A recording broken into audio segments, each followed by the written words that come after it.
Empty tables and soaring prices are wreaking havoc on the restaurant industry in 2024.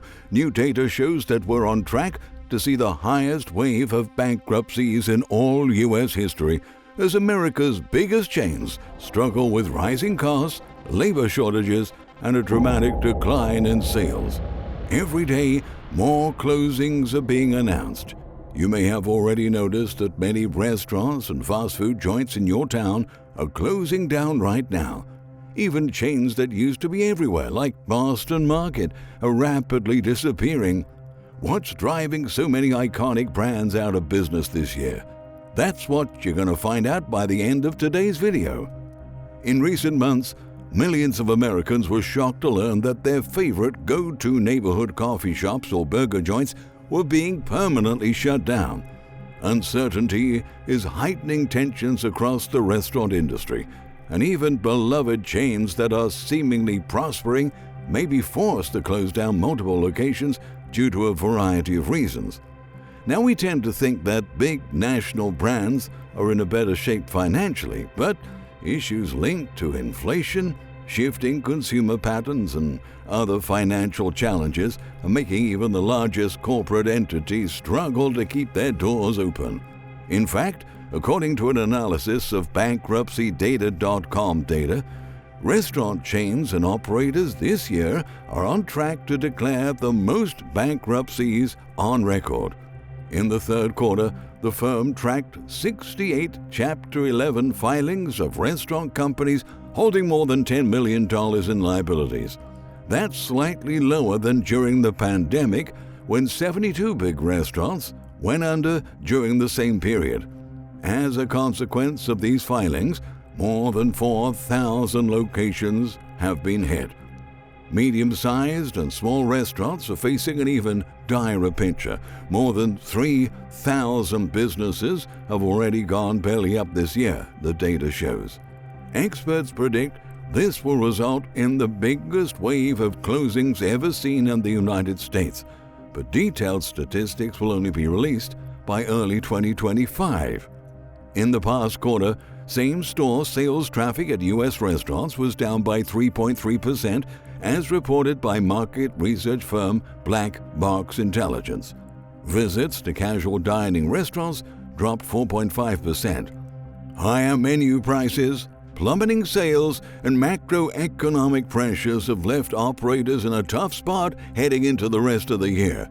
For instance, Orlando, Florida-based Darden Restaurants, which operates fine dining restaurants and popular chains like Olive Garden and Longhorn Steakhouse, said its revenue fell short of expectations for 10 consecutive months.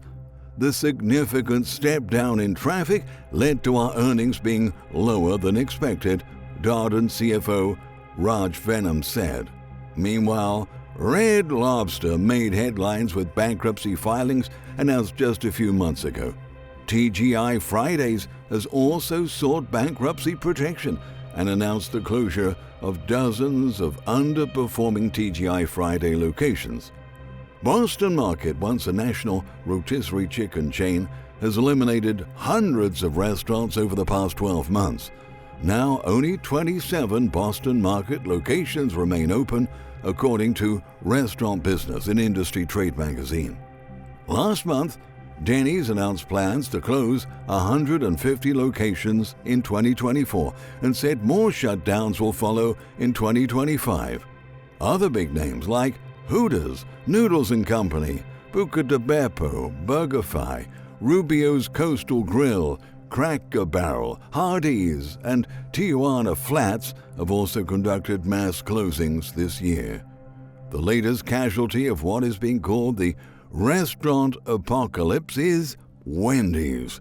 The popular fast food chain said it will close 140 Wendy's locations before year's end, adding that these are all going to be restaurants that are, quote, outdated and located in underperforming areas, unquote, according to Wendy's CEO Kirk Tanner. Wendy's has been experiencing a difficult year, with same-restaurant sales in the U.S. only growing by a scant 0.5% in quarter three. Restoring profitability in today's economic environment is not easy. Some of these closings are particularly unnerving because they seem so sudden. The restaurant industry is notoriously competitive. Sara Senatori, a Bank of America analyst who specializes in restaurants, told Investopedia. And in the current environment, what we're seeing is a return to intense competition. The entire industry is being plagued by a unique set of troubles, including brick-and-mortar overexpansion over the last decade and changing consumer preferences. These are never things that just come out of nowhere, Senatori said of mass restaurant closures. There's a longer-term pattern that leads to this. Additionally, the industry is now grappling with labor shortages that are even more acute than what was seen during the pandemic.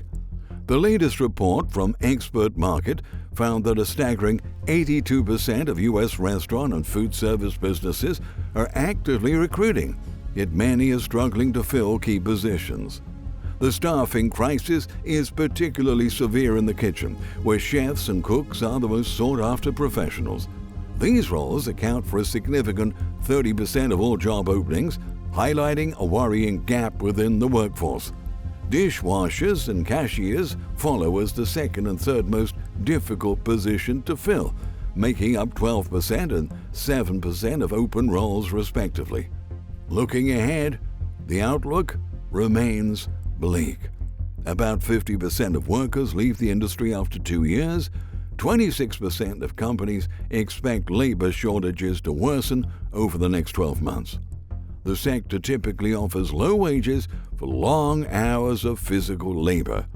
To attract more talents, employers will have to increase payments and offer competitive benefits and packages to their employees. But that measure is a double-edged sword, as restaurants have to spend more to attract and retain staff, and also cope with higher costs for food and other expenses. No wonder so many businesses are in such poor financial condition. At the end of the day, America's biggest restaurant chains are hitting their breaking point because U.S. consumers are hitting their breaking point too. The frenzy of 2021 and 2022, when lockdowns were lifted and the businesses finally reopened their doors to the public, has ended. Back then, restaurant owners aggressively raised prices, but now consumers can no longer afford to pay them as inflation and interest rates have soared. Michael Brown, partner at global strategy and management consulting firm Kearney, says companies were buoyed by COVID-related shopping patterns. It kept these players alive that couldn't survive in normal conditions. This year, however, Americans are financially exhausted and are pulling back on items they don't absolutely need. Competition has also increased, with customers eating out less and shifting their spending to cheaper restaurants. Now, you have locations that just aren't visible. You have the COVID hangover, labor costs. There's multiple problems, said Jeff Crivello, president of True Capital Management. With household budgets straining under the rising cost of living, customers may have reached their limit to pay for increasingly expensive restaurant tabs, and businesses that have not adapted to the new economic realities are simply being left behind. This means restaurants can't raise prices to cover their increased costs, or else they'll lose more customers. Restaurants cannot really pull the pricing lever anymore, Everett Griot, restaurant and food service leader at Deloitte, explained. And in this war for customers, they have to go pretty creative on value and deals and promotions. But those promotions can be costly. The combination of all those things is putting a level of stress on brands that leads to, unfortunately, some of the announcements that you have seen, he said. The situation is especially threatening for sit-down restaurant chains, known in the industry as casual dining establishments, as pointed out by Michael S. Kaufman, a consultant and lecturer on restaurants at Harvard Business School. Meals at places like that may be among the first sacrifices for people looking to cut costs. Consumers as McDonald's and others have indicated, are looking at discretionary spends more critically now. What's a restaurant to do? He said. Consumers are saying, we're struggling, or we're beginning to struggle, and we're thinking more carefully about what we spend. And that combination for that middle market of Applebee's, Chili's, TGI Fridays, maybe even Outback, it's inherently going to be more challenging. The chains that have flourished in the past few years were those with relatively low labor costs, but that's not something they can rely on anymore. For that reason, more casualties are just a question of when. I don't know what the ability to maintain the large fleets of traditional casual dining restaurants can continue, Kaufman continued. These are things that have been bubbling under the surface for the last 15 years, stressed Brett Schulman, chief executive of fast casual chain Carver. In this industry, it's adapt or die, he added. Given that so many Americans are still gasping for air financially, they simply do not have the breathing room to plan beyond their present needs, highlighted Jennifer Jones-Austin, CEO and Executive Director of the Federation of Protestant Welfare Agencies. Americans have other priorities in mind right now. A recent Federal Reserve study exposed that 66% of U.S. adults feel that high inflation has worsened their financial situation in 2024, and 1 in 6 Americans could not pay all of their bills from the previous month in full due to insufficient funds, leading to skipped meals or medical care that has been foregone. Moreover, essential expenses like child care are now accounting for 50 to 70% of what they spend on housing monthly, averaging between $800 to $1,100 a month. This has placed an additional burden on families with children, who report a notable decline in well-being from over the past couple of years. At the moment, about 63% of American adults would not be able to cover a $400 unexpected expense with savings, the study found. As a nation, it's critical that we understand the true extent of the cost of living crisis sweeping across the United States today. If people cannot afford their most basic necessities, how will they be able to get by, plan for their futures, and continue consuming to support economic growth?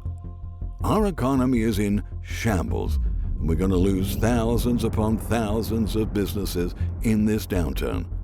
Many want to believe that things will get better, but considering the damage that has already been done, we can't realistically expect to see a significant improvement anytime soon.